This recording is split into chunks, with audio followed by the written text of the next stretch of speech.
दोस्तों आईपीएल 2023 के एक और रोंगटे खड़े कर देने वाले महा मुकाबले में आरसीबी और हैदराबाद का सामना हुआ। जहां ये मुकाबला आरसीबी के नजरिए से काफी अहम था, वहीं इस मुकाबले में दोनों ही टीमों के बीच हमें कड़ी कांटे की टक्कर देखने को मिली, जिसकी उम्मीदें सभी को थी। तो ऐसे में आज हम आपको इस वीडियो में बताएंगे आरसीबी और हैदराबाद के बीच खेले गए रोमांचक मैच की पूरी हाइलाइट्स, तो आप इस वीडियो को अंत तक जरूर देखिएगा। दोस्तों आईपीएल 2023 के 65वें मुकाबले में हैदराबाद और आरसीबी की टीमें आमने सामने थीं। आपको बता दें, इस मैच में सबसे पहले आरसीबी ने टॉस जीतकर पहले गेंदबाजी करने का फैसला लिया और एसआरएच को पहले बल्लेबाजी करने के लिए आमंत्रित किया, जिसके बाद हैदराबाद के लिए अभिषेक शर्मा और राहुल त्रिपाठी पारी की शुरुआत करने आए।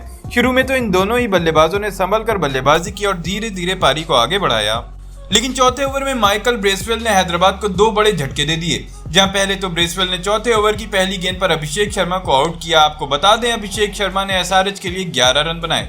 फिर इसी ओवर की तीसरी गेंद पर राहुल त्रिपाठी को भी ब्रेसवेल ने आउट कर दिया।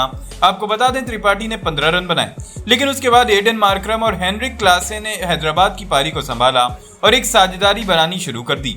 जहां इन दोनों ने पावर प्ले खत्म होने तक हैदराबाद को 49 रनों तक पहुंचा दिया। वहीं पावर प्ले के बाद भी क्लासे और मार्करम भी नहीं रुके और ताबड़तोड़ अंदाज में बल्लेबाजी करनी जारी रखी। फिर 10वें ओवर में इन दोनों ने हैदराबाद के लिए 50 रनों की महत्वपूर्ण साझेदारी भी पूरी कर ली, जिसके बाद 11वें ओवर की अंतिम गेंद पर क्लासे ने छक्का लगाकर अपना अर्धशतक भी पूरा कर लिया। जिसके बाद क्लासे और मार्करम ने 12वें ओवर में हैदराबाद को 100 रनों के पार पहुंचा दिया और अब दोनों बल्लेबाज काफी बेहतरीन लय में दिख रहे थे और सेट भी थे। लेकिन 13वें ओवर की 5वीं गेंद पर शहबाज अहमद ने मार्करम को आउट कर दिया, जहां मार्करम ने एसआरएच के लिए 18 रन बनाए। इसके बाद क्लासे और ब्रूक ने मिलकर एक साझेदारी बनानी शुरू कर दी। खासतौर पर क्लासे आज अलग ही मूड में नजर आ रहे थे और लगातार ताबड़तोड़ अंदाज में बल्लेबाजी करके एसआरएच की पारी को तेजी से आगे बढ़ा रहे थे। वहीं दूसरी ओर से ब्रूक भी आज ताबड़तोड़ बल्लेबाजी कर रहे थे, जिसके बाद 19वें ओवर में क्लासे ने छक्का जड़कर अपने आईपीएल के करियर का पहला शतक भी पूरा कर लिया। लेकिन इसी ओवर में हर्षल पटेल ने क्लासेन को आउट भी कर दिया।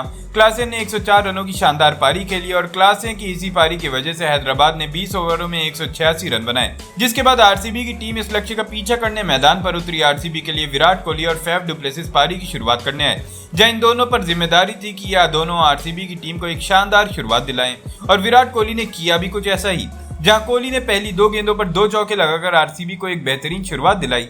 जिसके बाद दूसरे ओवर में भी कोहली ने 2 चौके जड़ दिए। जिसके बाद चौथे ओवर में फैफ डु प्लेसिस ने 3 और कोहली ने 1 चौका जड़कर त्यागी के इस ओवर में 18 रन निकाल लिए।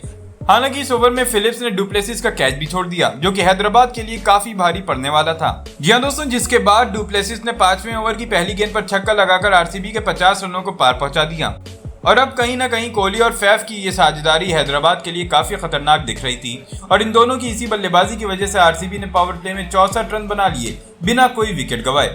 हालांकि पावर प्ले के बाद जरूर हैदराबाद के गेंदबाजों ने आरसीबी के रनों पर लगाम लगाई और इसी वजह से फैफ और कोहली ने सिंगल डबल से आरसीबी की पारी को आगे बढ़ाया। जहां 9वें ओवर की 5वीं गेंद पर नीतीश रेड्डी ने फैफ डु प्लेसिस को आउट कर दिया, लेकिन इस गेंद को थर्ड अंपायर ने नो बॉल दे दिया, जिसकी वजह से डु प्लेसिस को एक जीवनदान मिल गया। जिसके बाद कोहली को डु प्लेसिस ने सिंगल डबल से आरसीबी की पारी को 10 ओवर तक 95 रनों तक पहुंचा दिया। लेकिन अब हैदराबाद की स्पिन गेंदबाज आरसीबी के बल्लेबाजों को आसानी से रन नहीं बनाने दे रहे थे, क्योंकि पिच में स्पिन गेंदबाजों के लिए मदद थी। जिसके बाद 12वें ओवर की पहली गेंद पर डु प्लेसिस ने अपना अर्धशतक भी पूरा कर लिया और आरसीबी को भी 100 रनों तक पहुंचा दिया। वहीं इसी ओवर की तीसरी गेंद पर कोहली ने भी चौका लगाकर अपना अर्धशतक पूरा कर लिया और 12 ओवर में आरसीबी के स्कोर को 108 रनों तक पहुंचा दिया। वहीं 12 ओवर के बाद विराट कोहली ने अपने गियर को पूरी तरह से बदल लिया और ताबड़तोड़ अंदाज में बल्लेबाजी करना जारी कर दी। वहीं दूसरी ओर से डु प्लेसिस भी धीरे धीरे पारी को आगे बढ़ा रहे थे और कोहली का साथ शानदार तरीके से निभा रहे थे और अब कोहली और फैफ की इसी बल्लेबाजी की वजह से हैदराबाद की टीम के हाथों से मैच दूर जा रहा था। जहां इन दोनों ने देखते ही देखते आरसीबी के स्कोर को 150 रनों तक पहुंचा दिया, वो भी सिर्फ और सिर्फ 15 ओवर में ही।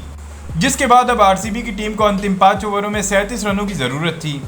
जिसके बाद आरसीबी के बल्लेबाजों ने शानदार बल्लेबाजी करते हुए आरसीबी को इस लक्ष्य तक पहुंचा दिया और आरसीबी ने हैदराबाद को हरा दिया। तो दोस्तों, आपके हिसाब से आरसीबी की इस जीत का हीरो कौन है? अपनी राय कमेंट सेक्शन में कमेंट जरूर करें।